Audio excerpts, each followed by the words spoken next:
Bismillah, walhamdulillah, wassalatu wassalamu ala rasulillah wa ala alihi wa sahbihi wa mawala.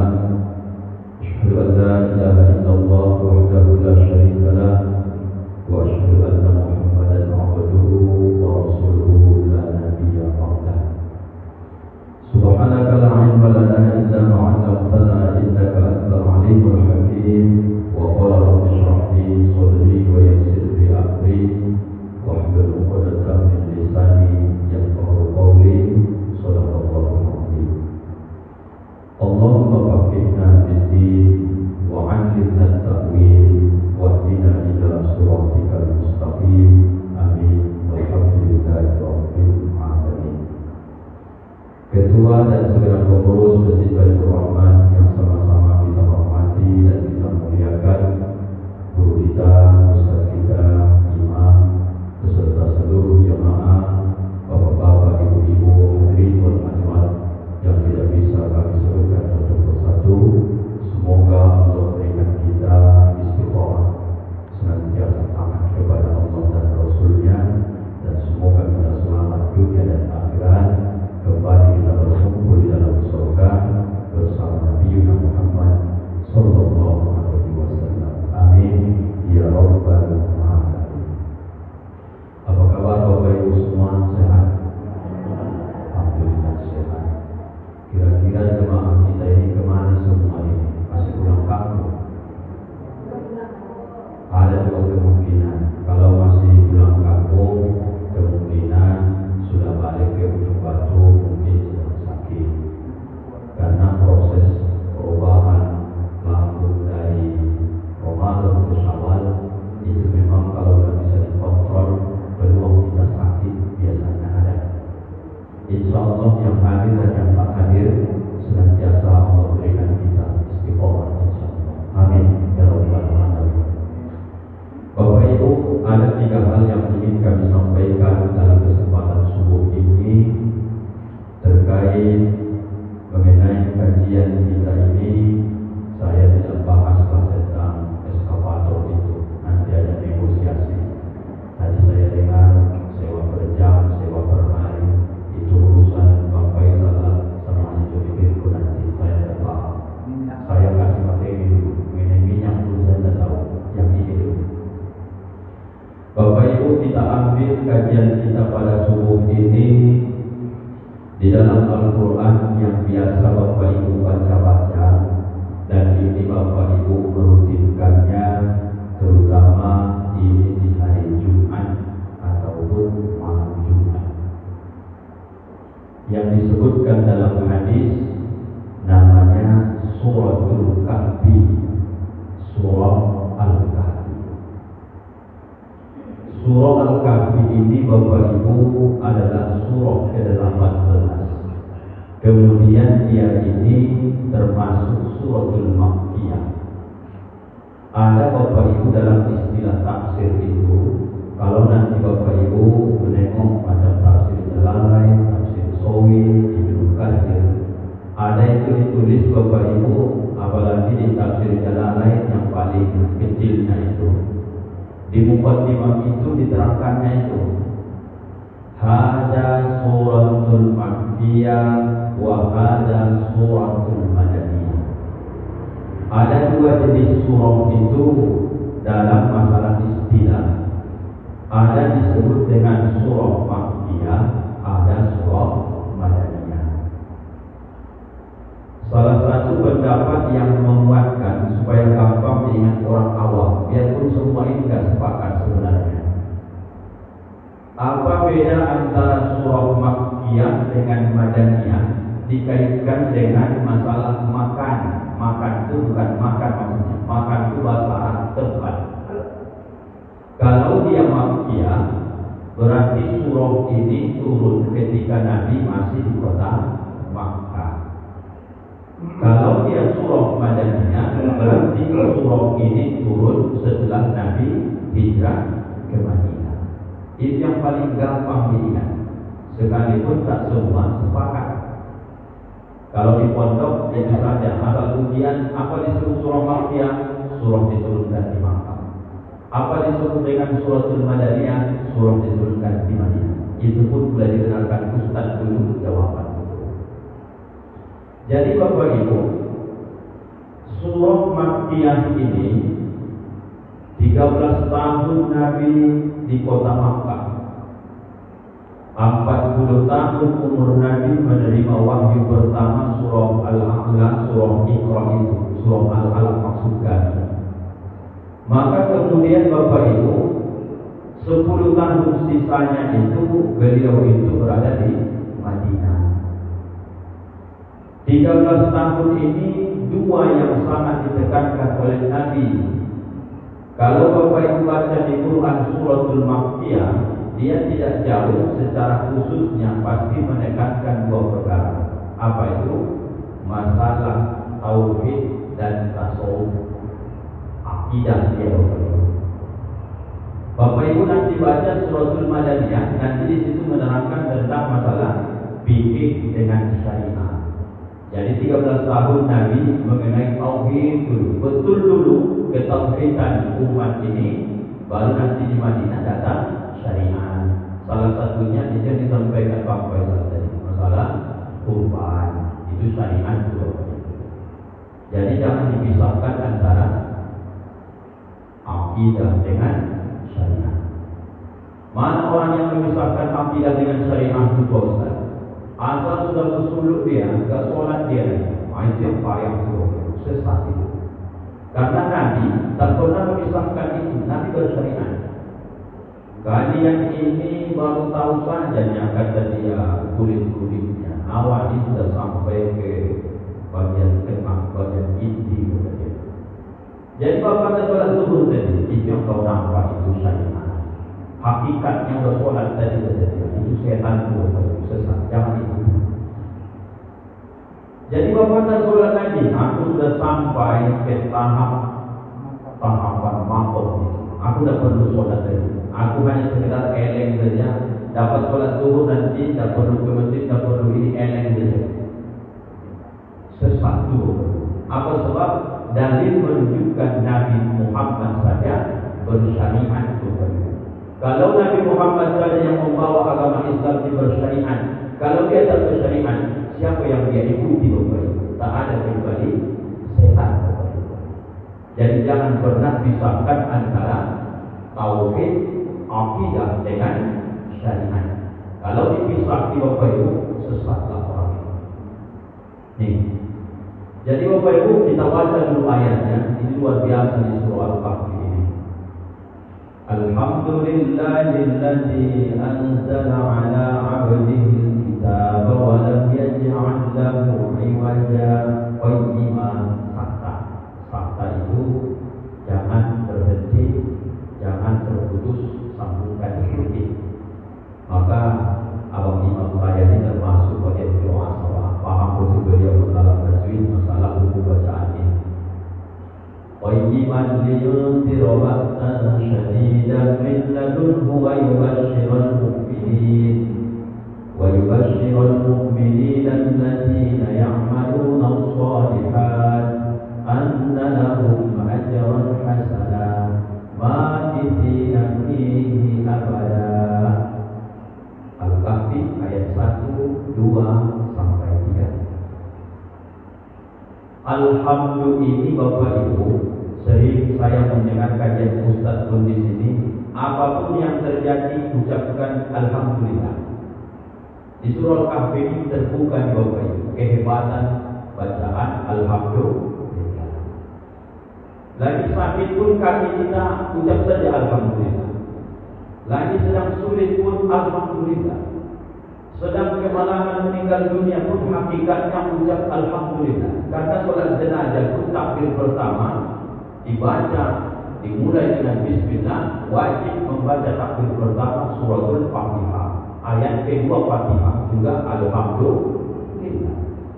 Padahal Bapak Ibu kita sedang berduka, yang meninggal itu mungkin orang yang kita sayang. Tapi agama menyuruh alhamdulillah, ucapkan segala jenis puji bagi Allah. Pertama, mari kita buka Bapak Ibu. Alhamdulillah ini Jauh Bapak Ibu sebelum ada alam jagat raya beserta langit dan juga isi-isinya.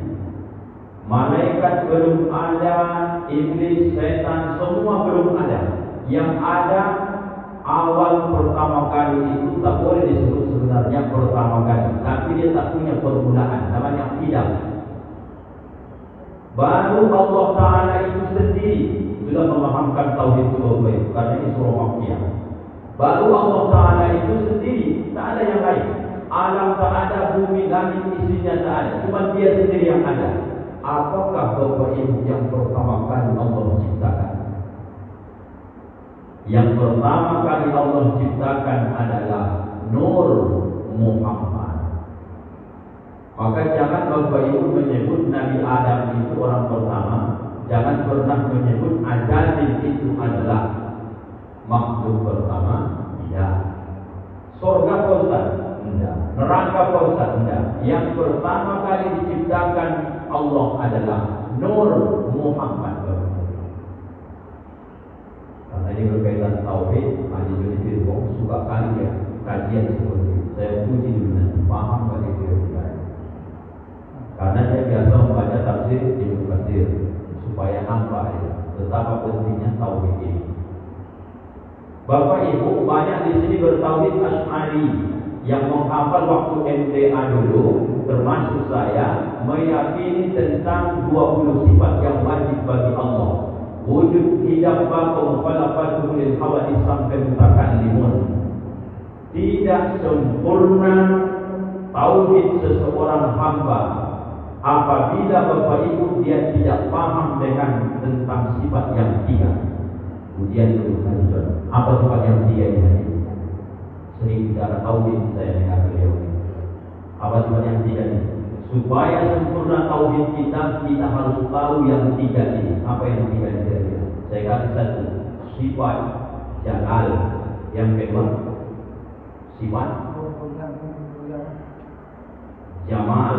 Yang ketiga, sifat kamal. Jalal tinggi, jamal indah. Jalal tinggi, jamal indah, kamal sempurna. Kalau Bapak Ibu sudah sampai 40 tahun belum bisa mendudukkan sifat 20 yang wajib bagi Allah ke yang tiga ini, dari sinilah Bapak Ibu sumber nur pertama kali Allah menciptakan Nur Muhammad. Jalan Allah yang maha tinggi, jamal Allah yang maha indah, kamal Allah yang maha sempurna. Maka Bapak Ibu kalau kita dipuji oleh orang, hebat betul lah seorang pujinya. Kalau ambil sifat jalal, jamal, kamal Allah, marah Allah sama saya, syirik hobi saya, batal tauhid saya. Itu dalam tasawuf. Maka ketika orang memuji kita, tak ada yang bisa dilakukan hamba kecuali balikkan ke dia. Siapa itu? Jalal, jamal, kamal. Alhamdulillah. Kau puji aku, hakikatnya ini karena Allah tumpangkan pujian ke saya, dan pujian ini yang berhak hanya lillah, bagi Allah. Maka orang yang benar tauhidnya tidak akan pernah sombong Bapak Ibu. Dipuji dia, dibalikkannya ke Allah. Alhamdulillah. Sampai di sini paham tak kira-kira Bapak Ibu? Ini kalau ngaji tauhid ini malah payah sedikit Bapak Ibu. Paham-pahamkan aja, karena ini sedikit supaya dapat nanti ayat Alhamdulillah ini dari mana dasarnya. Setelah Bapak Ibu Allah ciptakan Nur Muhammad, maka kemudian Nur Muhammad ini Allah sebut, wahai Nur Muhammad, ada satu kelebihan yang kuberikan kepadamu yang tidak akan pernah aku berikan kepada makhluk ciptaanku selain engkau. Apa itu Bapak Ibu? Menyandingkan namaku dengan namamu, wahai Nur Muhammad. Tanya apa Bapak Ibu? Apa maksud Allah dalam kalam ini menyandingkan nama dia dengan nama Nabi Muhammad? Nanti Bapak Ibu kalau ke kantor gua pasti dijawab orang. Dua kalimat syahadat. Asyhadu an la ilaha illallah wa asyhadu anna Muhammad maksud menyandingkan nama Allah dengan Muhammad, bukan Bapak Ibu. Kita ungkap dia. Apa maksud Allah aku sandingkan namaku dengan nama Muhammad sebagai penghormatan yang tak pernah kuberikan ke makhluk lain? Rupanya Bapak Ibu, kalimat alhamdu itu, sekali lagi, kalimat alhamdu itu dasarnya adalah Allah Muhammad. Alnya itu adalah Allah, membuang lam kedua dengan ha besar, maka berbunyilah dia al. Aku muliakan engkau Muhammad, kusandingkan dengan namaku dengan kalimat hamdu, dengan membuang huruf mimnya, maka Allah gabungkan satu kata nama dia dengan nama Muhammad. Maka itulah yang Bapak Ibu sering menyebut alhamdu, segala jenis puji untuk siapa ini? Lillah. Maka Bapak Ibu sering mengucapkan alhamdulillah. Maka orang yang mengucap alhamdulillah, kata ilmu orang tasawuf, akan senantiasa terbukalah kasat untuknya, dan dia nanti akan bisa melihat yang tak biasa dilihat kebanyakan orang yang tak terbuka kasatnya. Maaf Bapak Ibu, saya bukan mengatakan ini barometer mati bibir, tapi saya cuma menintrospeksi diri kita saja. Apa kata para ulama? Kalau ada orang yang sudah umurnya sampai 40 tahun, kemudian juga belum terbuka kasatnya, belum bisa dia melihat, katakanlah Muhammad itu, apakah di dalam mimpi sesuai dengan hadis sahih? Kalau kau melihat aku dalam mimpi, itu betul aku, kata Nabi, karena setan tidak bisa menyerupai aku, kata Nabi. Kalau Bapak Ibu kita berusia 40 tahun, satu, belum terbuka kasat, belum pernah bermimpi dengan Nabi, atau Bapak Ibu yang sudah berangkat haji, berangkat umrah, ketika ziarah ke Raudhah belum bisa melihat nur ataupun jasad daripada Nabi itu, berarti Bapak Ibu dalam ilmu tasawuf mungkin saja masih sangat jauh kita ini kecintaan kepada Nabi Muhammad. Itu kalau orang bertasawuf. Jadi Bapak Ibu, kalimat alhamdulillah ini rupanya gabungan antara Allah dengan Muhammad. Sesiapa yang sering mengucapkan alhamdulillah, alhamdulillah, alhamdulillah, alhamdulillah sesering mungkin, maka semakin terbuka kasatnya. Apa kasat ini Pak Ustaz? Bukan indera keenam, bukan pandangan yang bisa dilakukan suka-suka, tapi itu adalah karamah diberikan oleh Allah. Kasatnya menengok setan Pak Ustaz, itu sesat, tak ada gunanya itu. Kasatnya menengok yang tidak baik Pak Ustaz, itu maksiat. Tapi kasatnya bisa bertemu dengan orang-orang soleh, para sahabat Nabi. Saya contohkan satu Bapak Ibu, tapi jangan takut kalian Bapak Ibu ya. Dalam kitab itu, ini bentar lagi berangkat orang haji. Saya sudah sampaikan ke Bapak Kemenak, tolong Pak ilmu ini disampaikan ke jamaah ketika manasik haji besok. Saya bilang, apa itu? Salah satu nabi yang masih hidup sampai hari ini adalah Nabi Khidir, Bapak Ibu. Setiap musim haji dalam kitab itu Bapak Ibu membuktikan apakah kita ini sudah terbuka kasatnya atau tidak. Maka Nabi Khidir itu berada di Makkah setiap hari Kamis dan hari Jumat, jamnya pun disebutkan detail dalam kitab itu, dan itu tak diragukan. Kalau hari Kamis Bapak Ibu yang berangkat haji tahun ini, kalau dia ingin mencoba apakah kasat dia terbuka atau tidak, pandangan dia ini secara goib terbuka atau tidak, maka di hari Kamis sore, setiap hari Kamis sore musim haji, maka Nabi Khidir itu Bapak Ibu, dia sedang beribadah sore hari Kamis itu di bawah batu emas itu. Tahu Bapak Ibu batu emas kan? Di situ dan dia bersujud. Ramai orang bosan, dia selalu terpisah. Kalau Bapak Ibu berangkat tahun ini, tes dulu. Nampak nggak kira-kira di Kamis sore Nabi Khidir itu ada di sana? Itu sahih, bukan dikarang-karang. Mengetes kasyaf. Satu lagi saya kasih. Setiap jam 11 musim haji, hari Jumat, dia juga sedang berada di sekitaran itu. Kalau Bapak Ibu berangkat haji, berangkat umroh, kalau di umroh ini tak dapat, di haji ini bisa tengok. Paskanlah Bapak Ibu kalau ingin beribadah, kalau ingin berdoa, luruskan saja sofmu dengan sesuai bahasa orang Medannya, pancur sere kata orang. Kalau di sini pancur emas katanya. Paskan dulu posisi arah ke sana, dan itu doamu lebih cepat dikabulkan dibandingkan di tempat-tempat yang lain. Luruskan saja. Orang yang mau ngetes kasarnya terbuka atau tidak, bisa dia tengok dulu siapa itu. Nabi Khidir alaihi salam. Sampai hari ini beliau masih hidup. Dan di Al-Kahfi itu ada ceritanya. Jadi Bapak Ibu yang dimuliakan Allah, pengen gak Bapak Ibu terbuka kasar Bapak Ibu? Karena ini bicara tauhid, pengen. Secara syariatnya kata orang-orang tasawuf, banyakkan saja. Apapun keadaan dalam hidup ini, saya sebut di mukadimah tadi, banyak ustaz itu ceramah saya dengar, lagi sakit pun ucapkan Alhamdulillah. Lagi susah pun hidupmu, Alhamdulillah. Lagi banyak masalahmu, Alhamdulillah. Sehebat apa Alhamdulillah di Ustaz? Rupanya jawabnya, dia gabungan antara Allah dengan Muhammad kekasihnya. Orang yang merutinkan membaca ini, makin dekat kasafnya terbuka dengan Allah Subhanahu wa ta'ala. Makanya hidupnya tenang Bapak. Hebatnya Alhamdulillah. Bukan Bapak salah satu kisah dulu ya.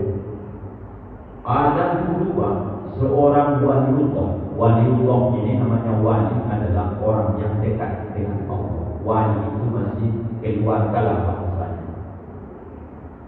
Seorang waliullah ini punya murid wali juga. Lebih hebat pula kewalian muridnya ini ketimbang guru ini. Suatu ketika sedang pas belajar, Allah buka kasaf wali ini, seorang murid ini, dikasih Allah dia karamah, terbuka kasafnya. Apa yang terlihat sama dia Bapak Ibu? Dia nampak di kening gurunya itu tertulis, Hada syaqiyun, ini orang celaka. Bahasa kita orang menyebutnya, ini orang ahli neraka. Kira-kira begitu. Setelah murid ini yang sudah makom wali ini menengok di kening gurunya, seorang waliullah ini, di keningnya tertulis Hada syaqiyun. Detik itu dia tutup bukunya, pulang dia tak boleh belajar lagi. Berapa lama dalam kisah itu Ustaz? Sebulan Bapak Ibu. Setelah sebulan gurunya kejadian, mana nih murid-murid kok tak datang? Ini mengenai tentang masalah kisah dan ini. Bolehnya guru menanyakan murid kalau tak datang mengaji. Kira-kira begitu Bapak Ibu. Orang soleh dulu dilakukannya. Tidak pantas bagi seorang guru itu mendatangi rumah murid itu, menanyakan kenapa kau tak datang? Mana dalil? Ini Bapak Ibu, Islam ini. Datanglah waliullah guru ini ke rumah muridnya yang tak masuk sebulan ini. Singkatnya Bapak Ibu ditanya, kenapa muridku kau tak datang mengaji seperti biasa? Sudah sebulan kau di absen, kira-kira begitu. Wahai guru, karena engkau bertanya, mohon izin, maaf, saya harus menjawab itu sesuai dengan apa yang saya rasakan hari ini. Silakan kata guru itu. Di akhir pertemuan mengaji dengan guru sebelum saya libur, begitu saya dikasih Allah karamah, terbuka kasaf pandanganku, nampakku di kening guru tertulis Hada syaqiyun, ini orang celaka. Gara-gara memikirkan itu, aku merenung, aku menangis. Seorang guru yang kuhormati, sopan santun, akhlaknya yang luar biasa, tapi Allah buat di keningnya orang celaka, orang ahli neraka. Maka aku tak mau guru kepada orang yang dihinakan oleh Allah, maka aku tak datang lagi wahai guru. Apa kata gurunya dengan bijak? Tersenyum dia. Wahai anakku, kalau kau melihat itu baru sebulan yang lalu di keningku tertulis hanya syaqiyun, saya ini orang celaka. Saya sudah 40 tahun yang lalu, setiap aku berkaca bercermin, udah nampak tulisan itu di keningku, hanya syaqiyun, ini orang celaka. Ketahuilah wahai muridku, ini adalah takdir Allah. Ini adalah ketentuan Allah. Asbab gara-gara aku tahulah aku orang celaka, maka aku terus mengajar, aku terus belajar, aku terus berikan ilmu sama kalian. Moga-moga di suatu saat takdir burukku ini Allah rubah menjadi orang-orang yang berbahagia, orang yang beruntung. Menangis muridnya ini, wahai guru, tolong maafkan saya. Tapi boleh disuruh mengaji kau balik ya? Mengaji balik. Setelah guru ini pulang, murid ini berpikir, kemudian dia putuskan ngaji kembali.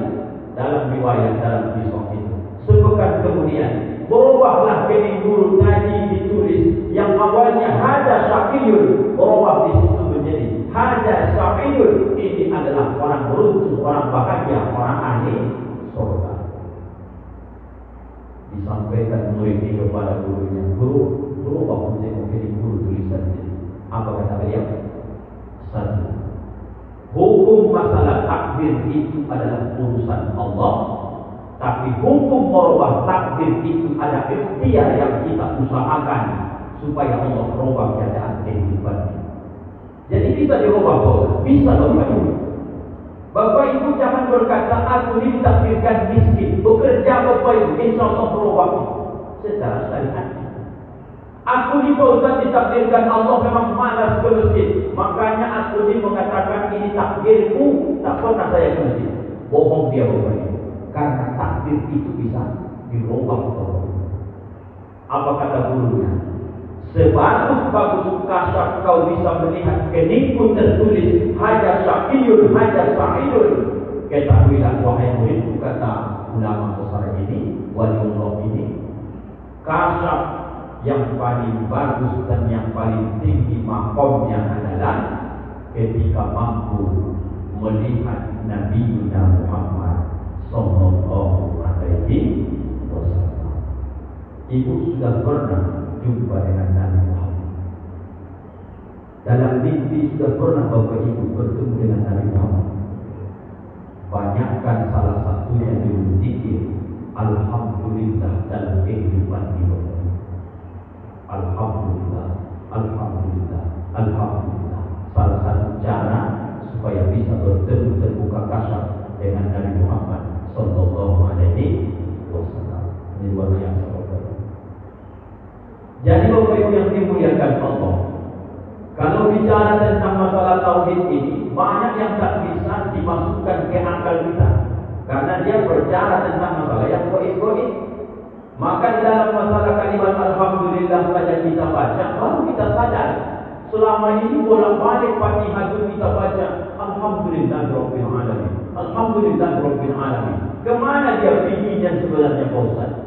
Maka Bapak Ibu sering saya sampaikan, ayolah Bapak Ibu di hari tua ini terutama, apalagi kita yang sudah tidak banyak kesibukan lagi, bertorikohlah Bapak Ibu. Banyak guru-guru kita di sini ahli torikoh yang bisa mengantarkan kita menuju jalan, ikutlah Bapak Ibu. Cari gurunya dekat-dekat sini itu banyak Bapak Ibu, supaya awak kenal siapa itu alhamdulillah.